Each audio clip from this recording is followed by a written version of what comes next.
Any data format has some primary building blocks. Let us understand them one by one. There are two fundamental or primary building blocks defined in the JSON format.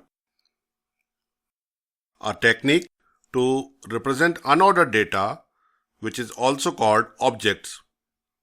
These are different from objects as we know them in object-oriented programming languages.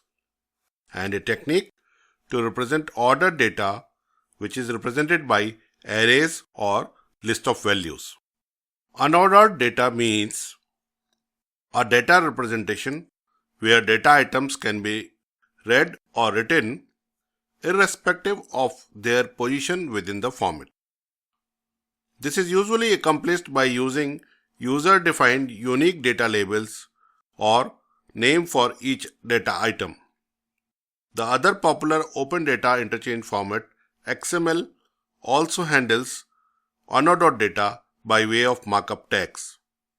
In the given example, if the order of items are changed as per figure 2, the data will still remain fully accessible as it will be accessed using unique labels like salesman name, salesman code, quarterly sales.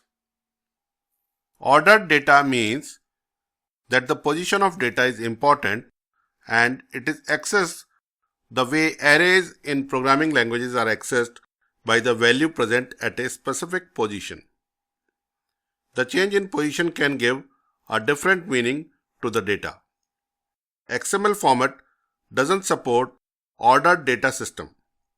One can see that in the figure 2 here, if values put against the quarterly sales are changed, it can mean a different sales figure for a quarter. We shall learn more properties of objects and arrays in subsequent sessions.